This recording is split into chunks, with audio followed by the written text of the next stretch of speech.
In 2019, mechanical engineer William Osmond was trying to figure out how to make use of a common waste product, sawdust. A walk in the park left him thinking, people eat plants all the time, so why not eat trees? Osmond decided to use sawdust as a cheap alternative for a food ingredient. Considering the American food most resembling an actual piece of wood is the Rice Krispie treat, Osmond decided to test just how much of the crisp rice he could replace with sawdust without consumers noticing. Incredibly, he found you could replace 15% of the rice with sawdust without too noticeable of a difference in the final treat. No idea. No way. That's indistinguishable. I have literally no idea there's sawdust in here. That's amazing. Osmond's switcheroo was very clever, but pales in comparison to the gigantic switcheroo pulled on our global food supply over the past 100 years that would lead to today's people switching out a very common type of food that we had eaten for thousands of years in favor of something edible but foreign to the human diet, and as I'll argue here, maybe even toxic, vegetable oil. Mazola corn oil. Crisco oil. Vegetable corn and sunflower oil. Low-cost vegetable oil is in everything from packaged foods to restaurants and kitchens across the world. Vegetable oil. Canola oil. Vegetable oil. Canola oil. As consumption of vegetable oils exploded, rates of obesity and diabetes happened to explode with it. To understand why some doctors and scientists are saying vegetable oils make us fat and diseased, we need to take a look at some history, why some animals live longer than others, some tapes hidden in a basement, how vegetable oils are actually made, and what happens in your body when you eat them. Let's start in 1829. Thanks to new machinery, it became practical to make use of the leftover garbage from cotton production, cotton seeds. The oil extracted from cottonseed could be used as fuel for lamps or lubricant for machinery. In the early 1880s, Thomas Hudnut invented a mechanical way to extract oil from corn germ. Up until then, corn germ was a byproduct that corn refiners threw away. In 1898, corn oil started to be used as commercial cooking oil.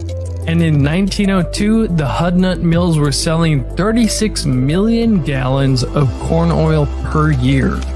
In 1911, the soap maker Procter & Gamble came out with a new product, crystallized cottonseed oil. Crisco looked a lot like the common cooking fat, lard. Before 1900 or so, everyone used virtually 100% animal fats to cook. But Procter & Gamble figured their newer, cheaper product, Crisco, looked a lot like lard, so why not get people to eat Crisco instead? They launched a massive marketing campaign presenting their cottonseed oil product as the newer and cleaner cooking fat that made cheap, better-tasting foods. In 1911, Procter & Gamble spent about $5 million worth of today's money to advertise Crisco, and it became popular immediately. Just the next year, in 1912, sales of Crisco amounted to 2,600,000 pounds. That same year, in 1912, James B. Herrick published a paper on what is thought to be the first heart attack accurately described in a medical journal. You see, heart disease was actually a very rare condition before the 1900s or so. Crisco continued to ramp up their advertising, and in 1916, Crisco sales had reached 60 million pounds. When the heart stops beating, death is not in fact instantaneous. In 1924, heart disease was rising, and the American Heart Association, the AHA, was founded but remained quite small and poorly funded for quite a while.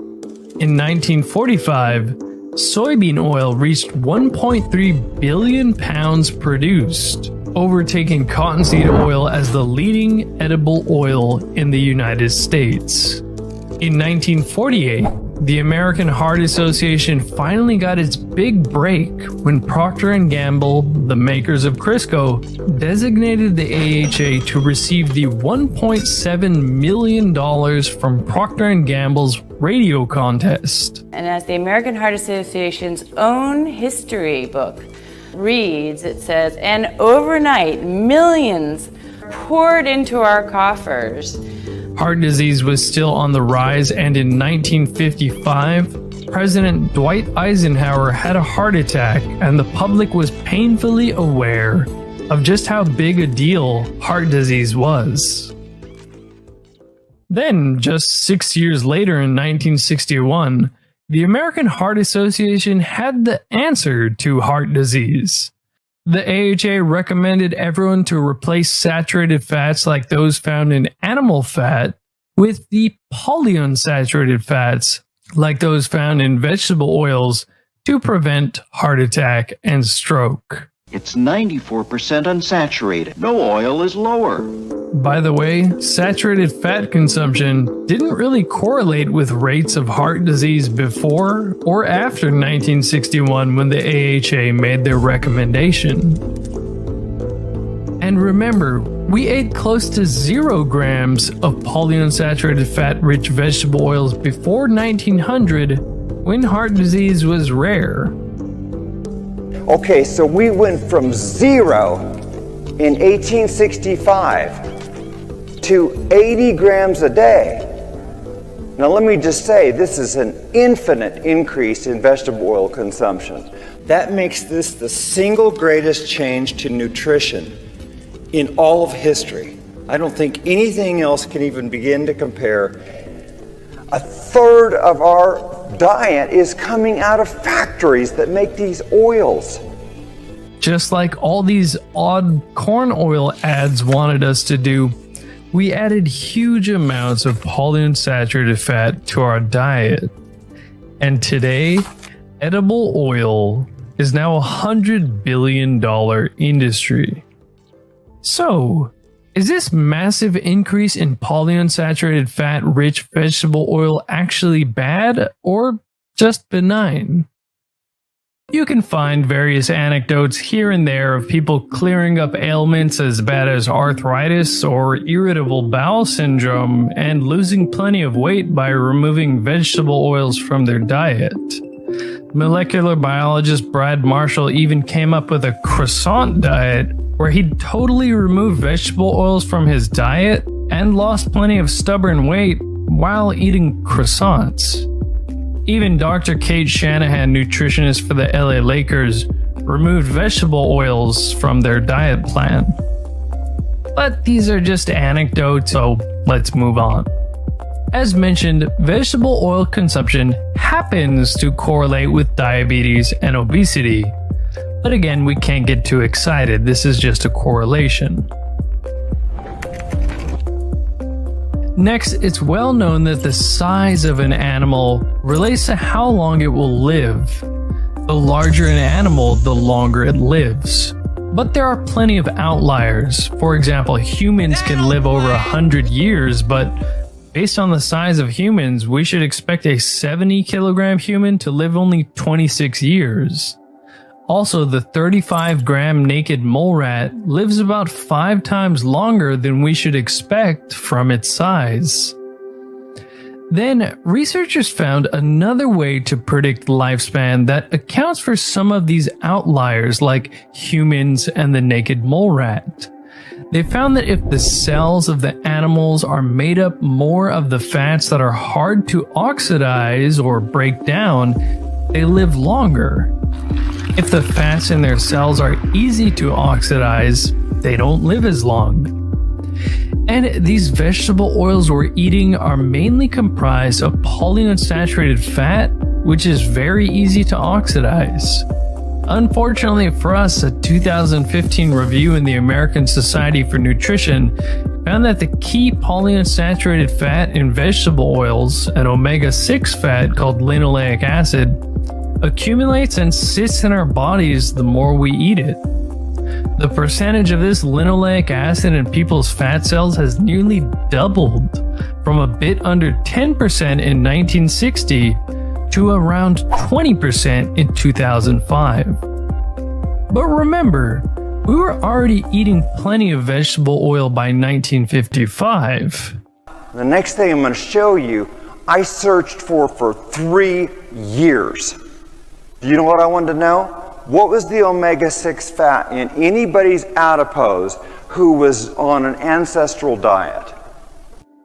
As Dr. Chris Kenobi discovered, these Pacific Islanders who were eating a diet unadulterated by vegetable oils, the concentration of polyunsaturated linoleic acid in their bodies was only 3.8%, 5 times less than what people are getting today.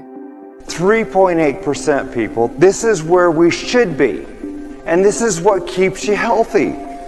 So, animals that have cells that oxidize easily don't live too long, and we've been eating tons of these easily oxidizing oils. But what data do we have on humans, vegetable oils, and lifespan?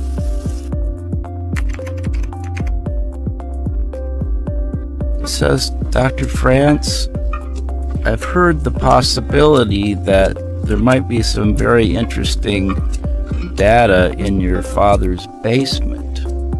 This is cardiologist Robert France on an episode of Malcolm Gladwell's revisionist history titled The Basement Tapes, concerning Robert France's father, Ivan France.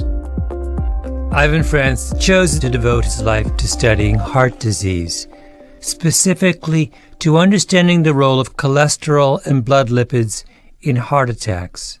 Back in the 1960s, Ivan France conducted a meticulously controlled study that would shed light on what actually happens when people cut out saturated fats and eat polyunsaturated vegetable fats instead.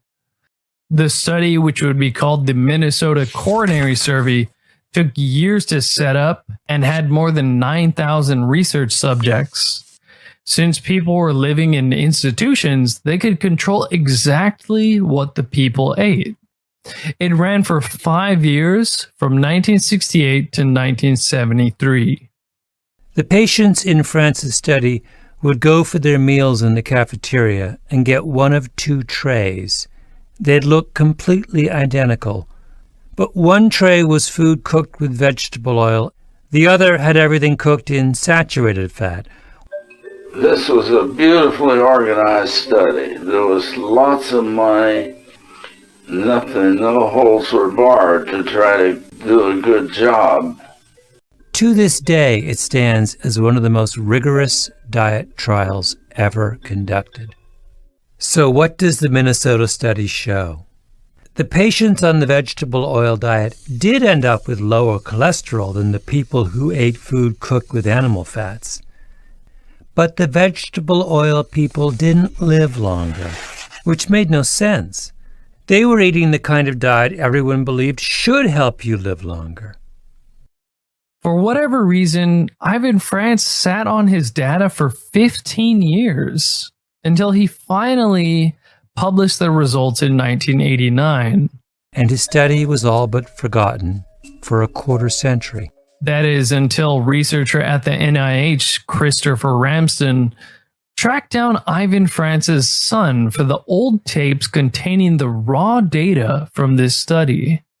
The people who were over 65, who had been on the diet for more than a year, the more their cholesterol was lowered, the higher the risk of an adverse outcome.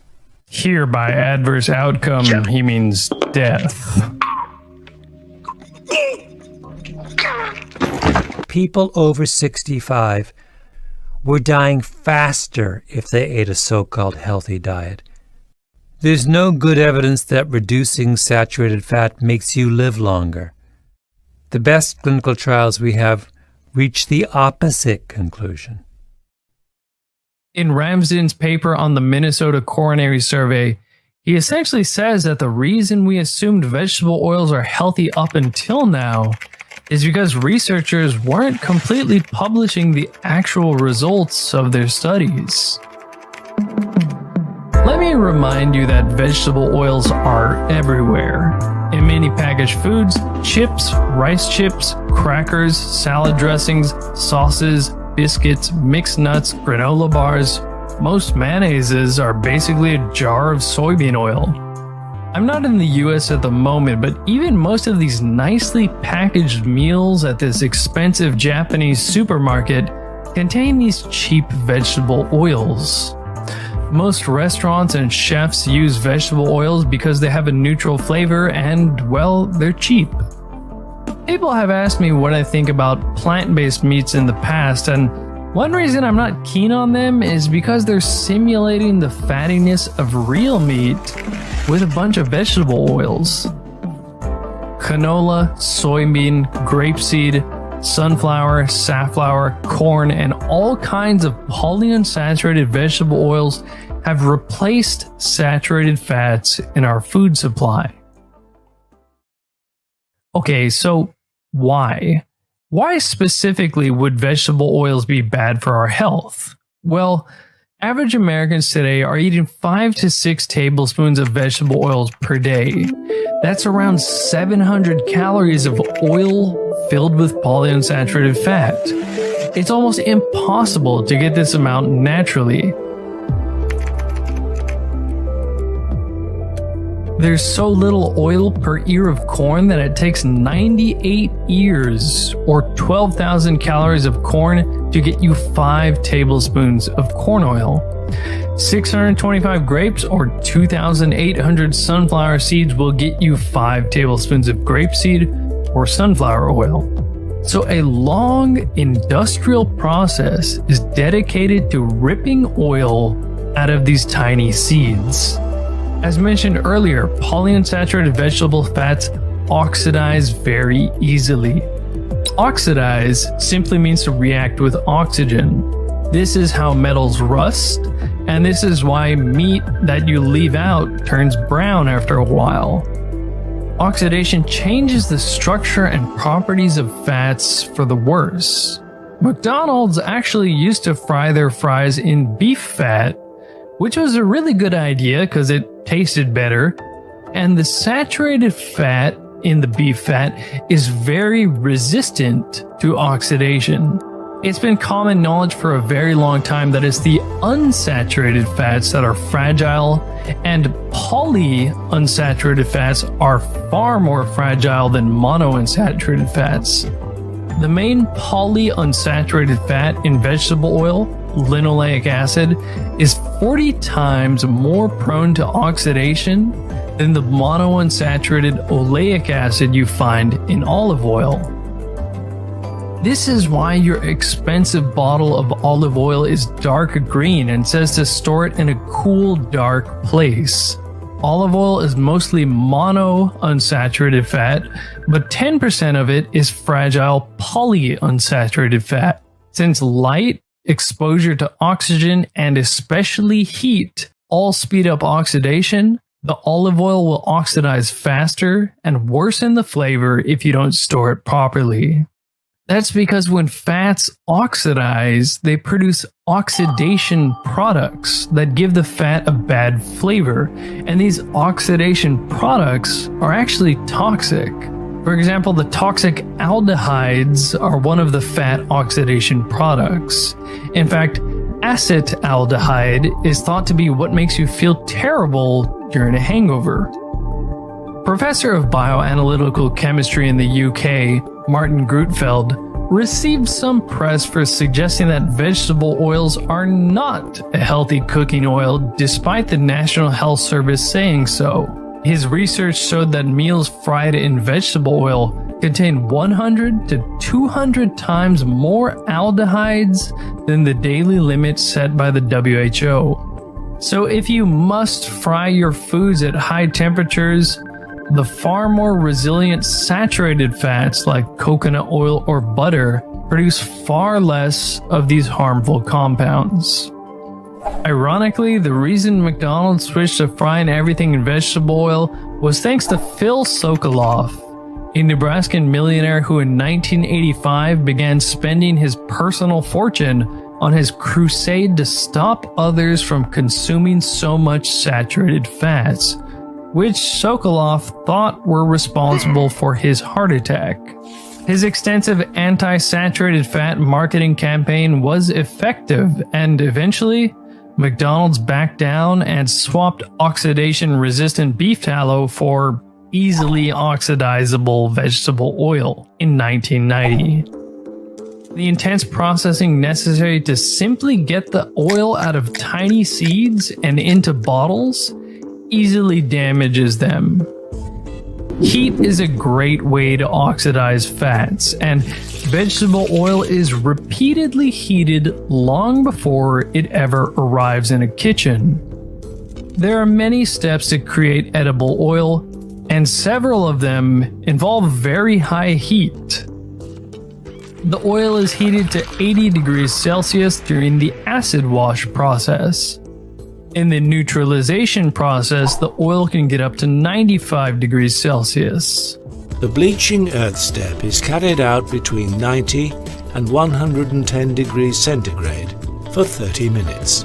At this point, the oil has oxidized so much that it's rancid and would taste terrible and smell awful if you ate it as is. This is why there is a final intensive deodorization process. During this extensive deodorization process, the oil is heated once again and can reach as high as 260 degrees Celsius or 500 degrees Fahrenheit. That's 125 degrees hotter than the temperature needed for deep frying. There's something called the Israeli paradox. Israel has one of the highest omega-6 polyunsaturated fat consumptions in the world. Their omega-6 consumption is 8% higher than the USA and 10 to 12% higher than most of Europe. To quote this paper, despite such national habits, there is a paradoxically high prevalence of cardiovascular diseases, hypertension, type 2 diabetes, and obesity.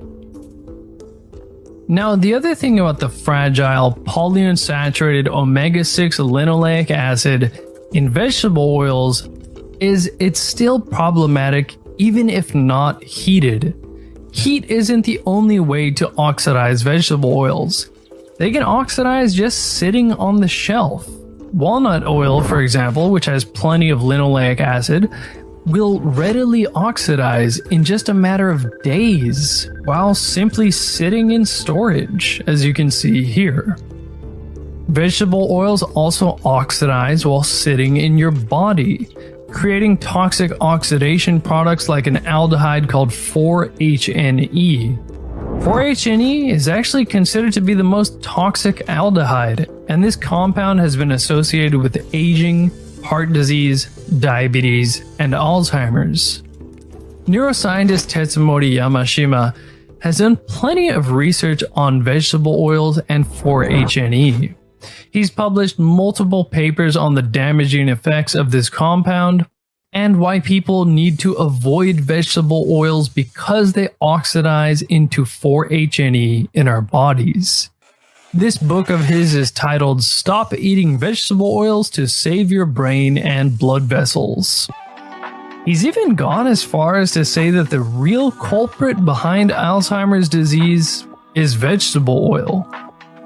Now, that's just the research of one neuroscientist, but other research, like this done at the Lewis Katz School of Medicine at Temple University, found canola oil in the diet to be associated with worsened memory, worsened learning ability, and weight gain in mice.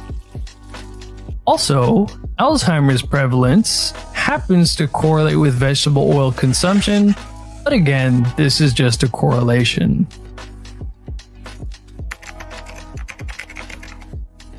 Do you ever feel more tired than you should be, like you're just low on energy and can't concentrate for seemingly no reason, and you're thinking, is it normal to require this much coffee just to muster the energy to function?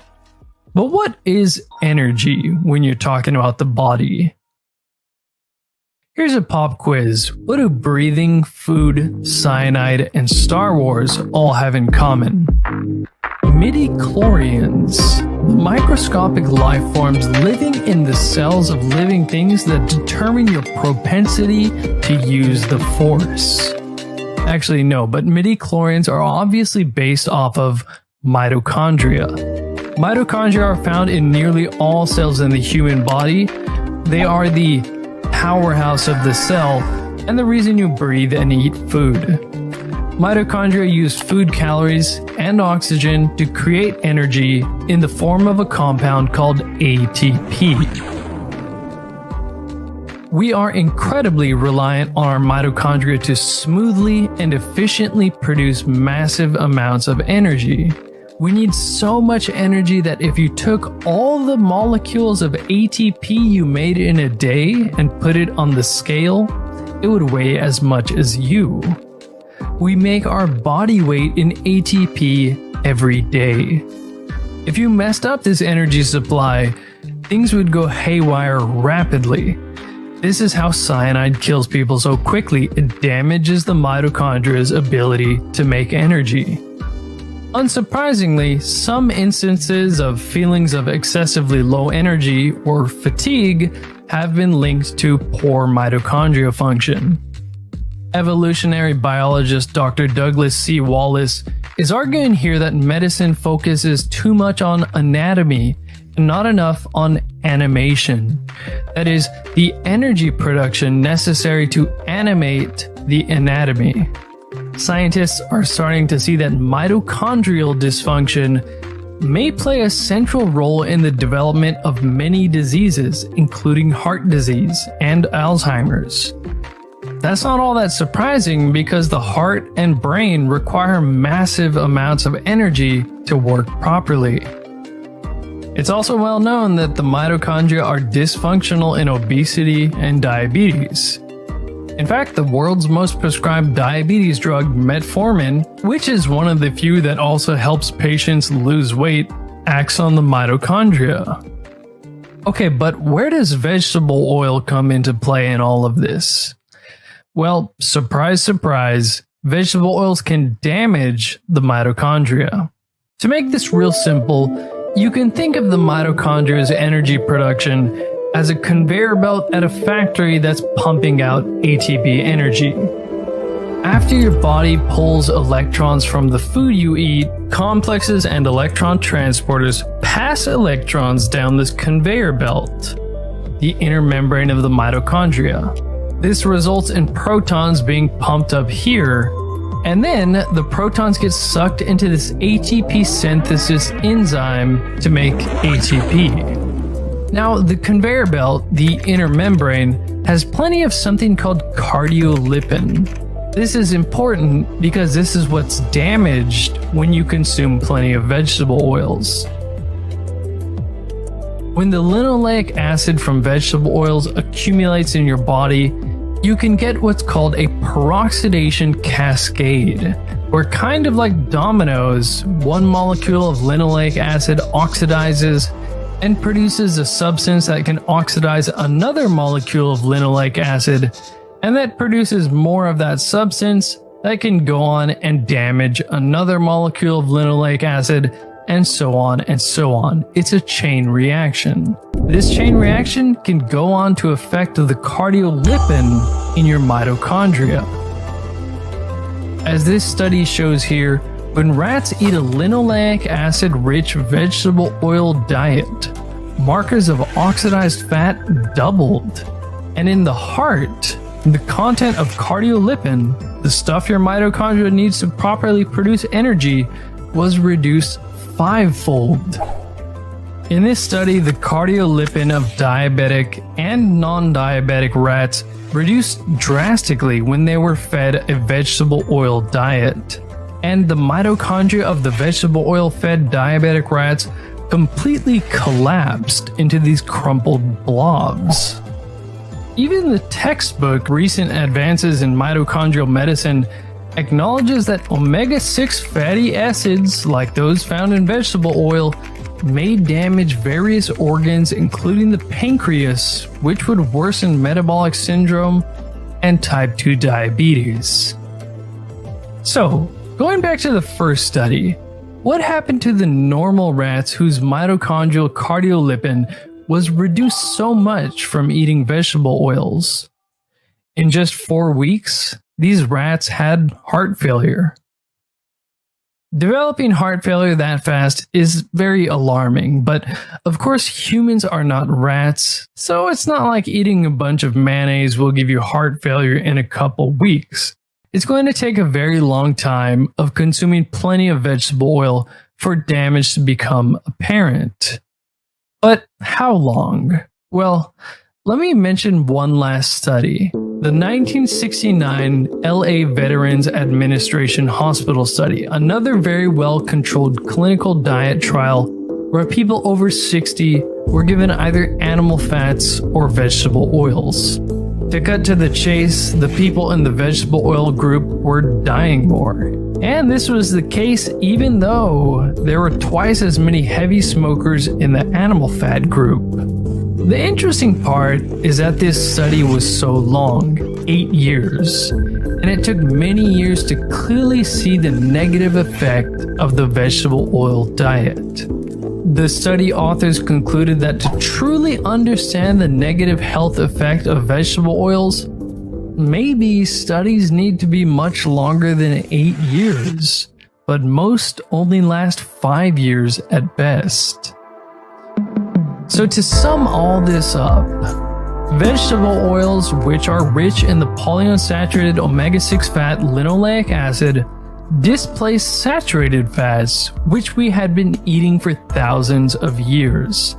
The consumption of these new oils happen to correlate with rates of obesity, diabetes, and Alzheimer's. Correlations are just correlations, but it's well known that polyunsaturated fats oxidize very easily, creating oxidation products which are toxic to humans. Not only that, but linoleic acid accumulates in the body where it can oxidize, creating these harmful oxidation products and damaging our mitochondria. And lastly, well-controlled clinical trials have found worse outcomes for people on a vegetable oil diet.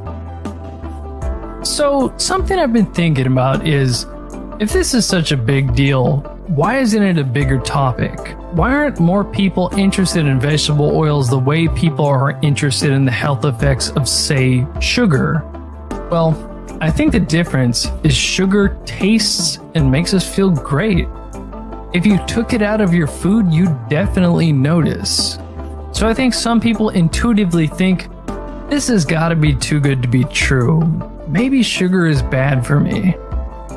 But with vegetable oils, they're a lot like the sawdust in William Osman's Rice Krispie treats. They're just there, hard to notice, hiding in your food. I mean, how often do you think about the fat used to make your food? If someone swapped the sugar in your coffee with stevia or Splenda, you'd notice pretty quickly. But could you even tell if the aromatic vegetables you ordered at a restaurant were sauteed in canola oil instead of butter?